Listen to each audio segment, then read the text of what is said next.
Hello, everybody. One more, and then I think it's lunchtime. So let's get through this, crack it through.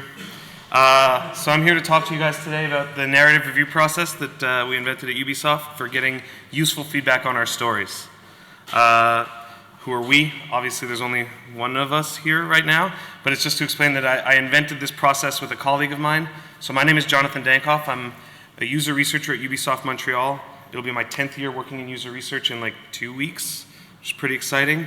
So I've been working at UB in a bunch of different ways, all in the user research field. Currently, I'm the user research project manager for the Assassin's Creed brand. Corey, who I worked with this very closely on, is one of our longest writers. He's been there for 12 years, one of the creators of the Assassin's Creed brand. And really, this sort of process was birthed through conversations between the two of us of, hey, why don't our two disciplines ever work together? It seemed weird to us that writing was never involved in the user research process, and user research didn't help writing. And so we sort of bunkered down and tried to come up with something that we thought would be able to help. So it's really sort of a marriage of both of these disciplines trying to work together to create a better product. I think we're going to have time. If anybody wants to ask questions during, is that not allowed?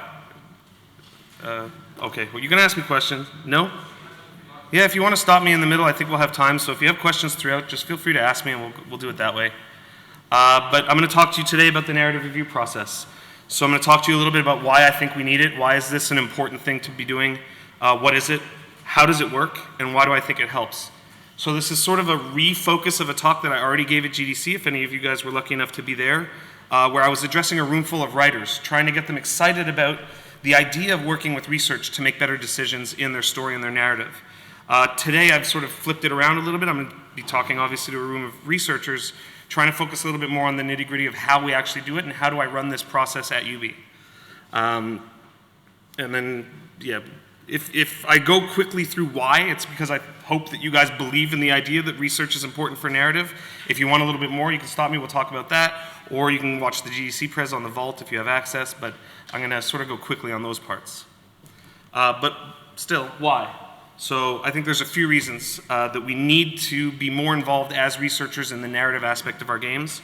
First is that generally research that we do is too late to act on narrative, that the feedback they get is unclear. There's a lack of iteration in narrative that we're not helping. There's instability in the narrative environment, and there's low narrative investment on our development teams. I'll quickly explain what I mean by each of those. So first of all, too late to act, I think, is one of the most important things, is that right now, feedback can only really be reliably collected once it's in the game, which means that it's very late. By the time that it's in the game, not only is it finished being written, but it's been mocapped, it's been voice acted, it's in a cinematic. Traditionally, any sort of feedback we can get on story is so late that anything we give back to the team is impossible to act on. Any changes that they try to make are very impractical or expensive. And I believe that as researchers, we have a responsibility to give actionable feedback, which means waiting till your game is gold and then surprising the writers that their story's kind of a bit garbage isn't really helpful for anybody, and it doesn't move our products forward, it doesn't help make better games. On the topic of unclear feedback, I think one of the issues that we've had consistently is using our regular user testers who come into the lab. They're very good at explaining what's happening with their fingertips and how they're enjoying the game at a sort of broad level, but they're not narrative critics. Complex thoughts on narrative are not easy to pull out of these participants. They can say broadly, well, I like what happened here, I didn't like what happened there, but giving really sort of in-depth feedback on these things is difficult for them. So that means that the feedback that we do get from them is sort of very general and kind of not really actionable in a way that a writer needs in order to incorporate it into his workflow and improve the script. So what we need to do is be able to collect much more focused and useful data that they can use to make specific changes in the way that their story is unfolding. A lack of iteration here is the idea that, like I mentioned before, the writing teams, and maybe it's different at your studios or wherever you guys work, but at Ubisoft it was a problem where mission designers and game designers were getting 20, 30, 50 rounds of feedback on their content and really able to iterate and create better content using a feedback loop with the research team, whereas the narrative teams kind of were doing a more one and done approach where they'd bang out a script, it would get approved by somebody, and then that went into production in the end. And the idea here is that if if everybody else in every other discipline in the creation of video games understands how absolutely valuable iteration is, why aren't we giving that same opportunity to our writers in order to create better scripts, better stories, better dialogue? So yeah, I mean, there was an EDAR study that came out, I think that was super interesting, that showed that story, when you look at like what is the key components of what people consider when they talk about how they liked or disliked a game, and I think nearly half of it was story in a broad sense, and then we're doing maybe less than 1% of our research on the narrative and on the story of our games. There's definitely a disconnect in what's providing value to our players and how much are we making sure that that is being iterated on and worked on in that process. And there's high instability in the writing group, which I think is an interesting point.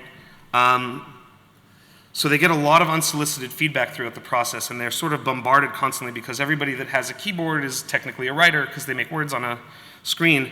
And so people from different disciplines are just shooting random comments to them, and they're second guessing themselves. They're making important decisions sort of on the fly later on in the project. Something will change in a mission design that'll impact the way that the writing works. And they have a hard time making data-informed decisions. So a lot of it sort of ends up being gut feel and best guessing.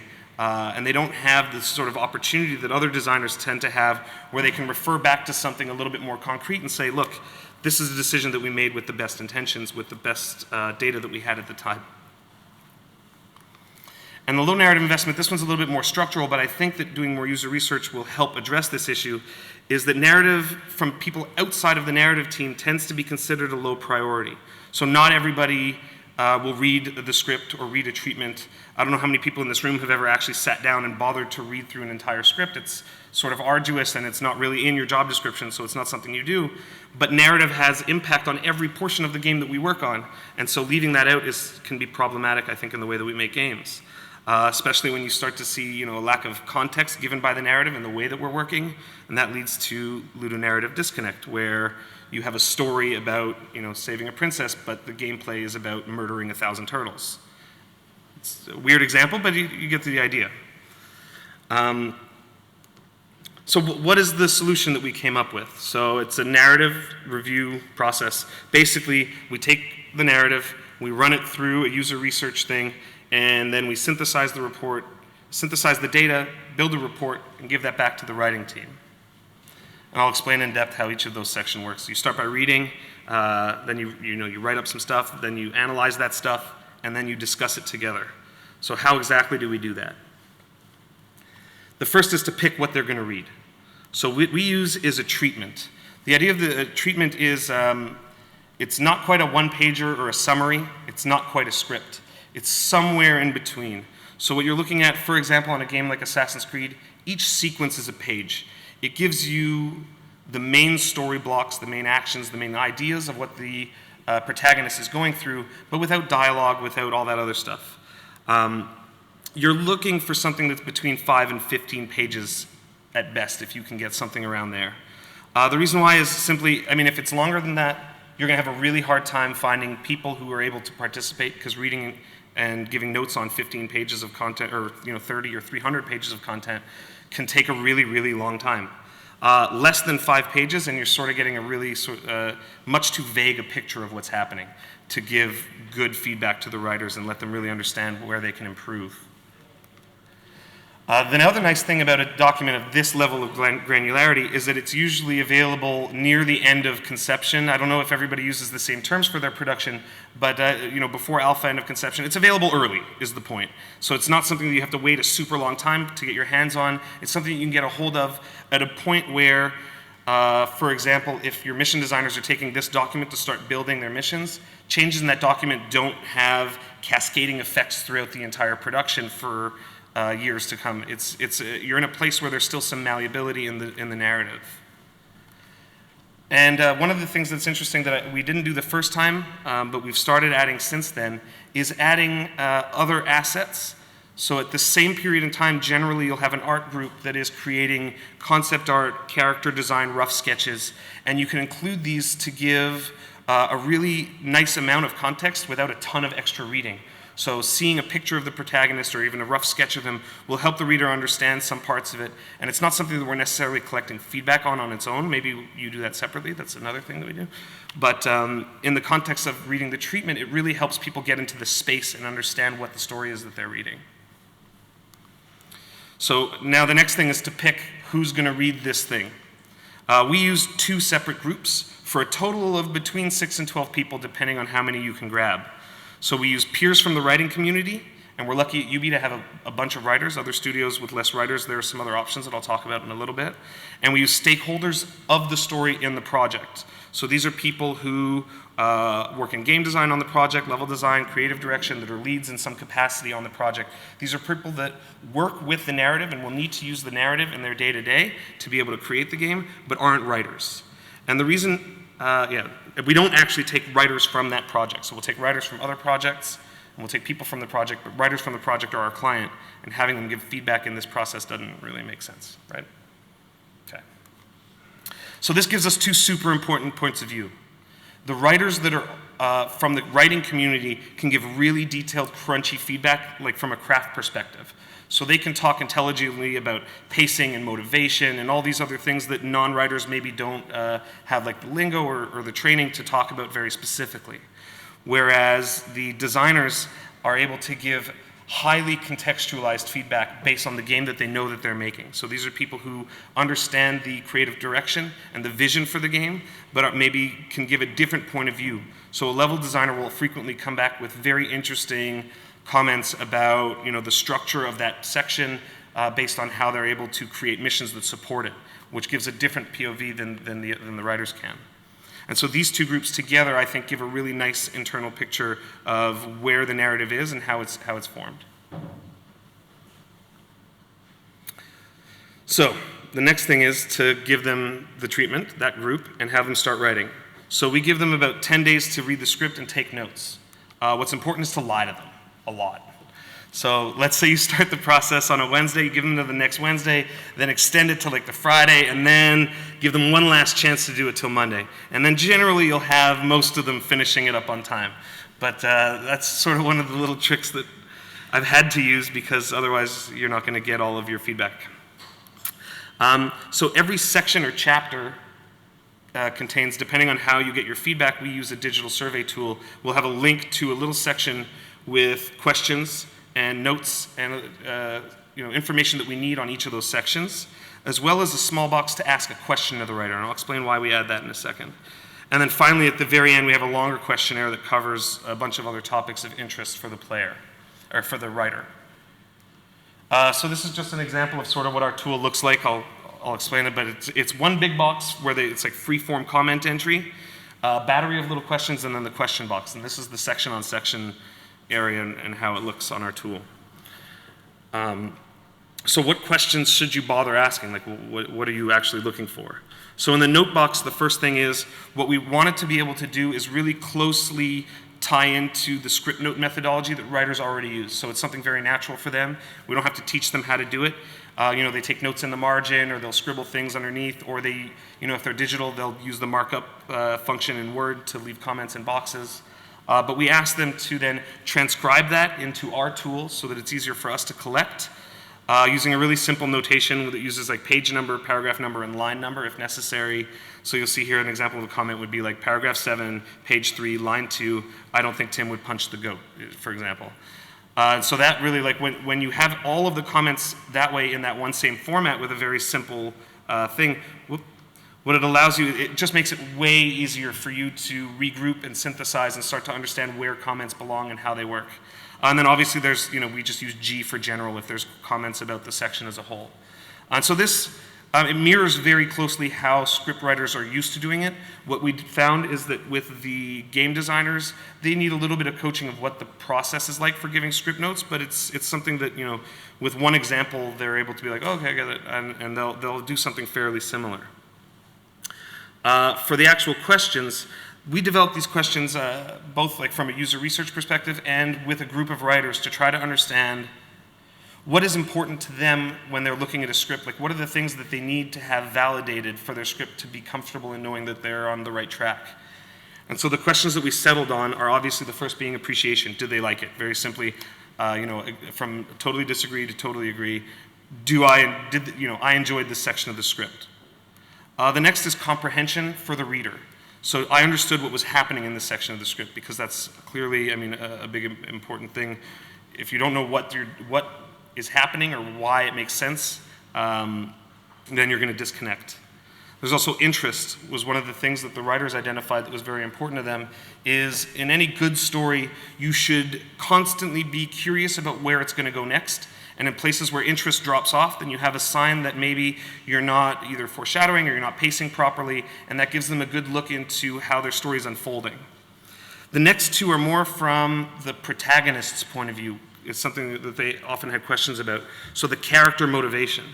So understanding from the character point of view, does the motivation in that part of the story make sense? And so this will often clue you into problems where the character is doing something maybe that the players don't agree with, or something that is written in a way that doesn't seem to jive with all of the context that you've had before that. And then the last one is character progression. So the idea of, do I understand what the protagonist does next?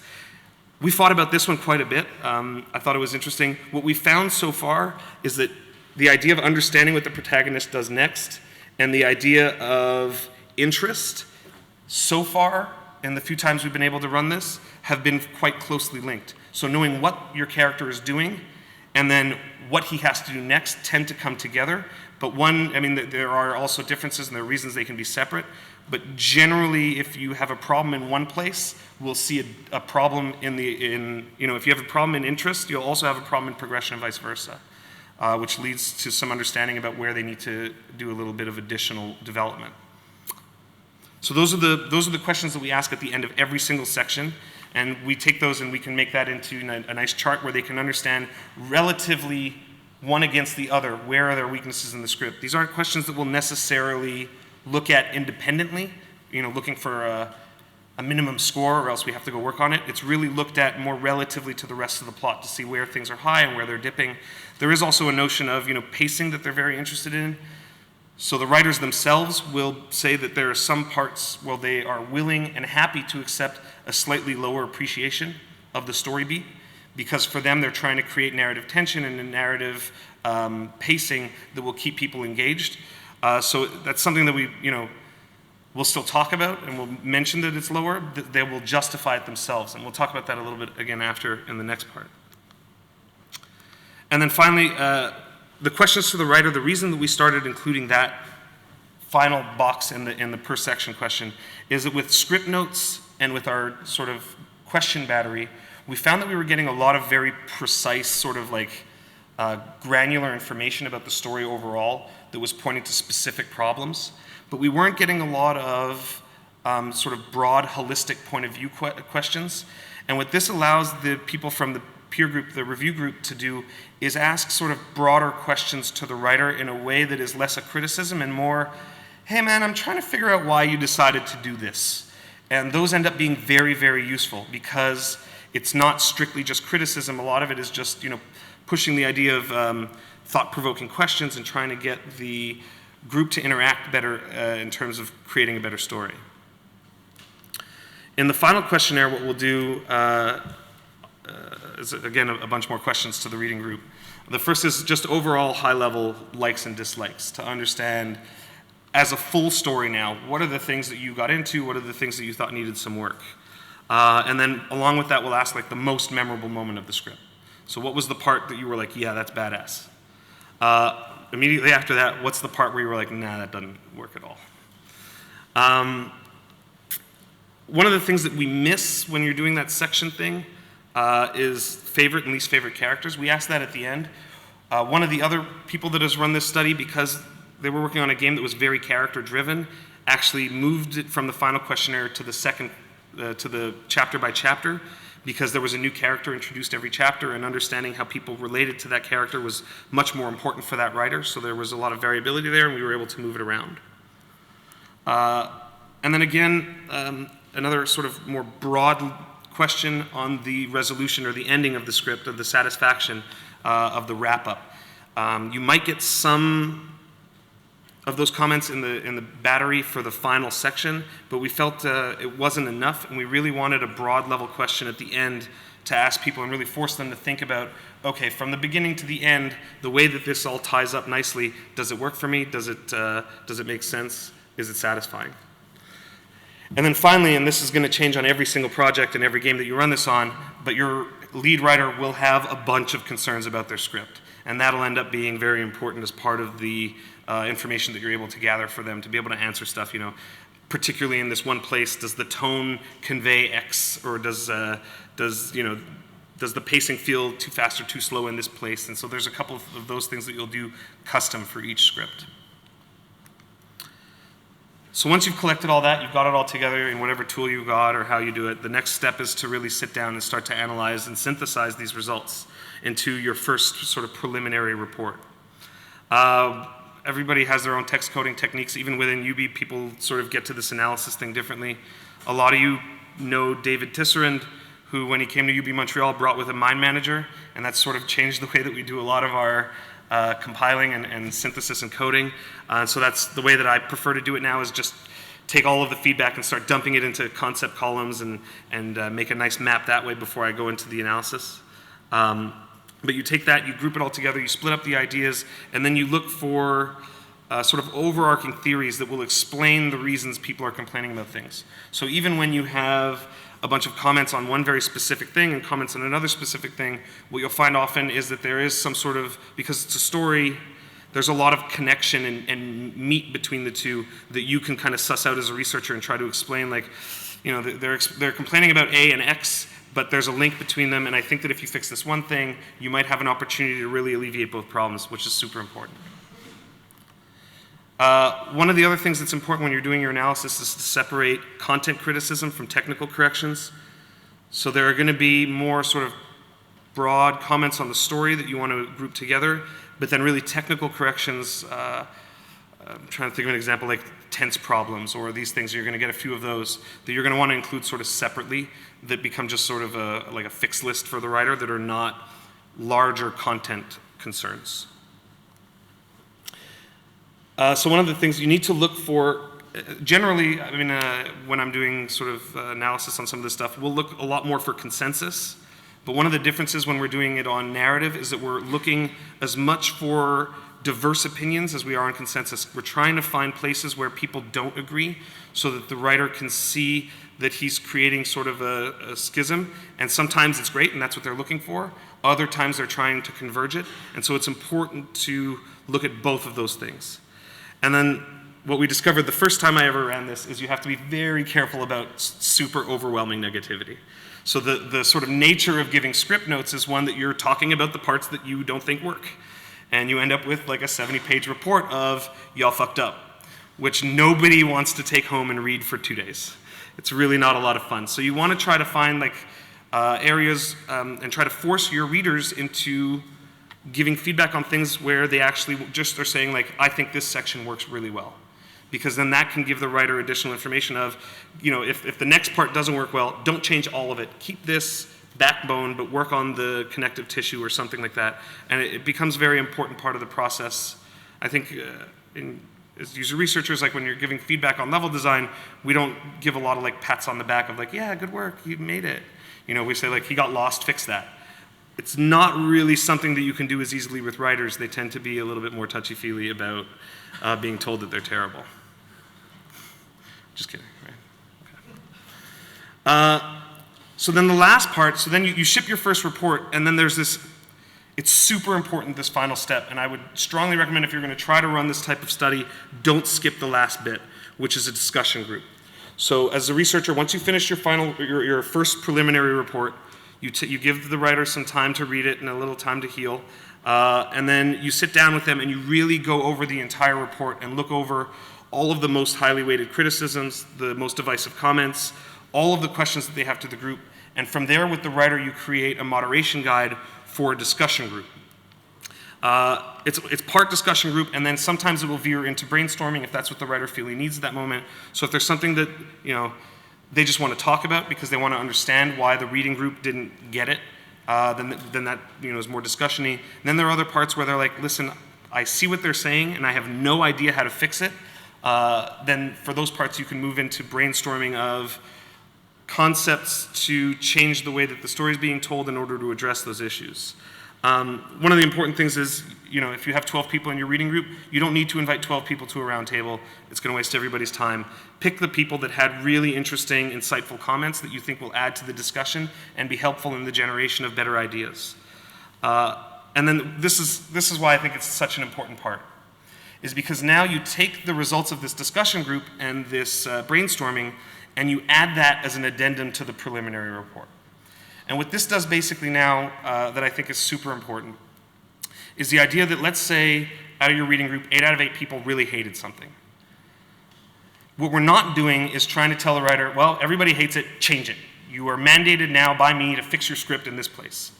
The discussion group allows them to sit with the people that didn't like it and have a discussion and maintain their authorship on their script while still explaining at least and having some accountability for the decisions that they've made.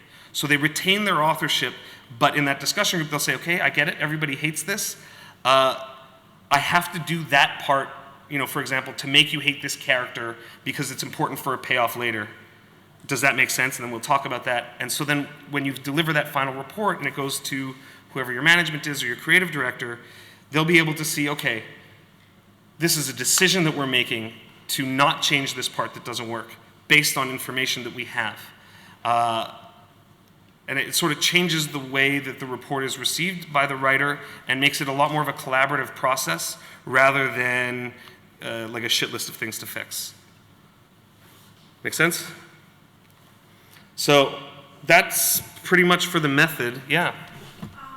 So you mentioned in the beginning that you usually recruit people from the industry, and thinking about that, everybody's from the same industry, right? Yeah.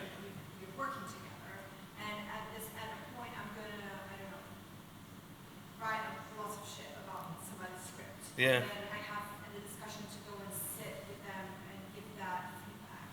So. First of all, when you recruit people, it sounds like a lot of work. If they are not from your company, how do you do, which is like the reward you give them? Do you pay them? Do they work for you as a freelance? And how do they face the discussion part on like giving feedback to, a writer that they know is very sensitive? So, okay, you asked a few questions. First of all, we're lucky at Ubisoft, and that's for sure, we're spoiled. I have like over a dozen writers to pick from and like 50 designers, so I don't have to go external. We're able to do it internally.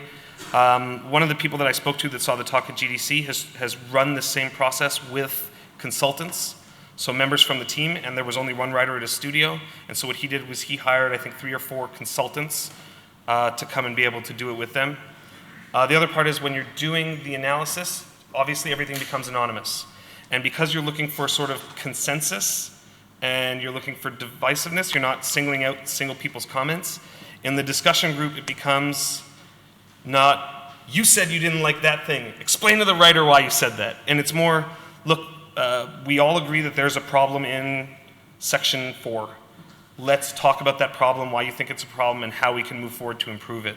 So using the 2 steps lets you sort of sidestep the idea of like somebody having to come out and say like, I said I didn't like it, especially when you're saying, well, we had a dozen people in the readers group, only 6 of them are here today, so you still have that enough anonymity to be honest and enough credibility within the group that you can speak your mind because you know that you're not alone in feeling that way. And so that's sort of how we've managed it so far. Plus, I mean, the community that we choose, like the writers all know the lead writer because they're all in the same writers community, and the team all know the writer because they work on the same project. And so there is already generally a sort of collaborative feeling between them. It might be a little bit more difficult if you hired consultants and then had them come in and sit with the writer, but I haven't done it personally. Did I answer all of the parts? Okay. So why I think it helps, this is hopefully self-evident, but now, by acting earlier and getting all these issues out early, you're able to identify and solve these issues much earlier in production, where it's, you're erasing a line and rewriting it rather than sending an email to your voice actor that he has to come back to the studio for another month. Using peers as opposed to participants from external, like, regular playtesters, I think gives much more actionable feedback that's focused on solutions. These are people who are working together and they understand the context and the reality of making the game, and they're able to give much more focused feedback. I know I've spoken with some people who found ways to get that same quality of information from regular participants, which is fantastic, but so far I found that I got better results from internal. A very clear direction now. So this is the thing that I was talking about. Now finally designers are able to refer to a document that is data, and make data-informed decisions, and they have extra accountability. So it's not one and done, and then the game comes out, the reviewers say we didn't like that section, and they go, well, nobody told me and nobody knew. Now they have a document that says, well, we made this decision and you signed off on it, we knew that there was a problem, we went with this fix, and it all works. So a lot closer to the way that everybody else makes games, or all the other disciplines, work. And the last big bonus I think that's super important is that it connects various parts of the team.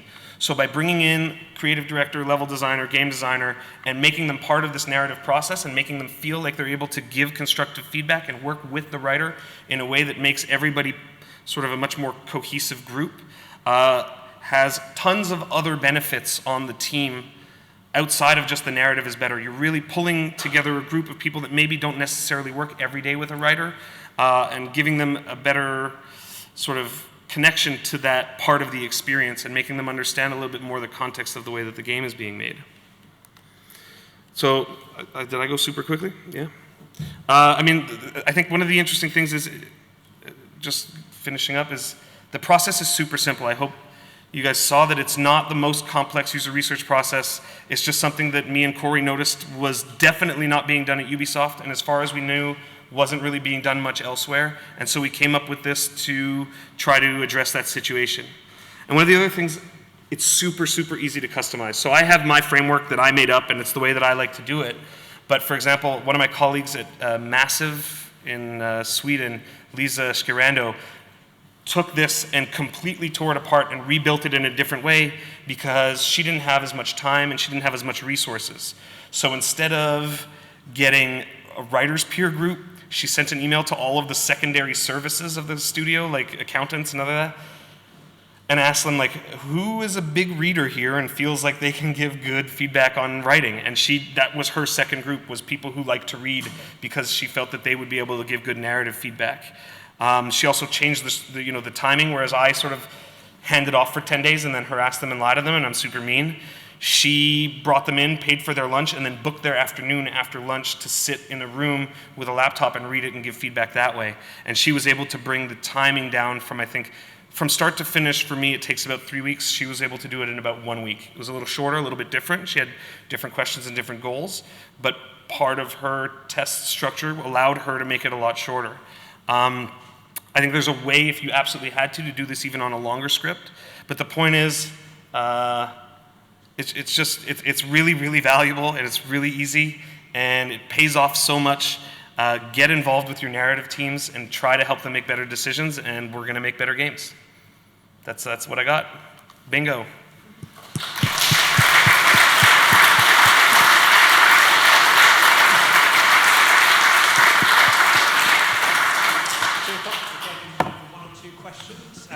Yes, Graham. Thanks.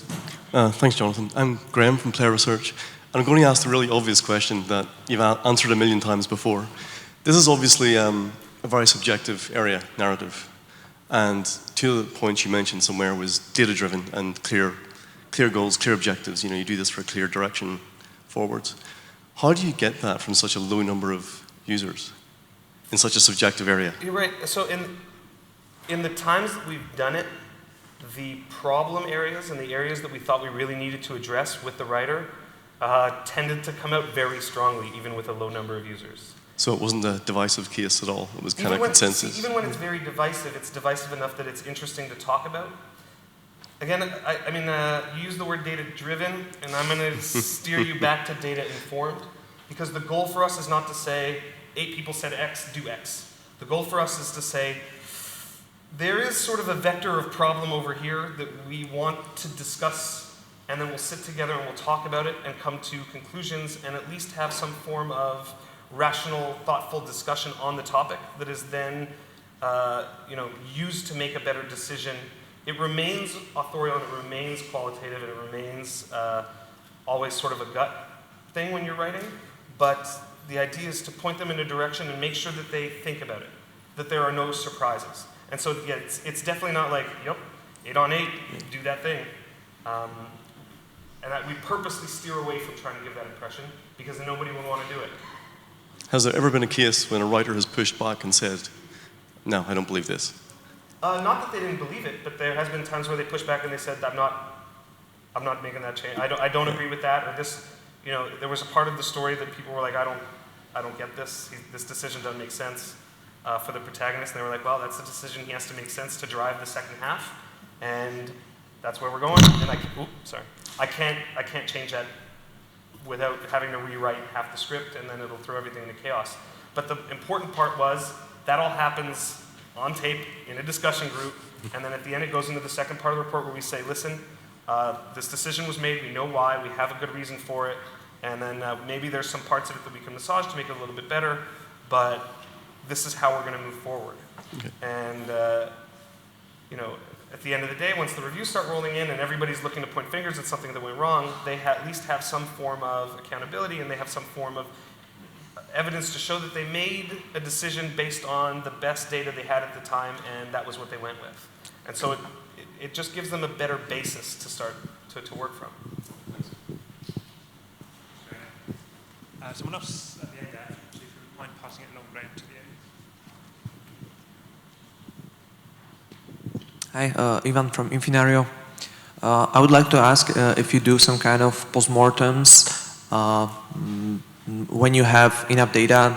For example, in Assassin's Creed, you have basically a player can rate the memories. You can see which paths of the story they've chosen.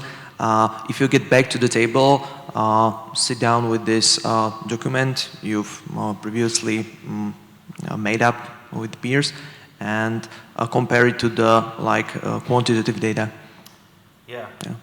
That's I think it's a very broad, the idea, the post-mission rating is like one of the most valuable things that we've been able to start collecting on Assassins recently. Definitely because of the way the rating is, it's just like, hey, what did you think of that whole chunk? And there's a lot of stuff that goes into that rating, and we'll look at a lot more than just narrative, but narrative is definitely part of it. I don't know how much I'm allowed. Everybody's cool, right? Keep secrets. What we found is narrative is a huge component of that rating.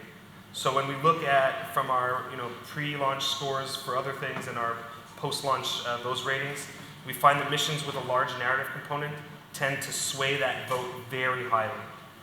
So definitely looking back and recontextualizing the mission ratings with our narrative data is super valuable to understand what contributes to those ratings.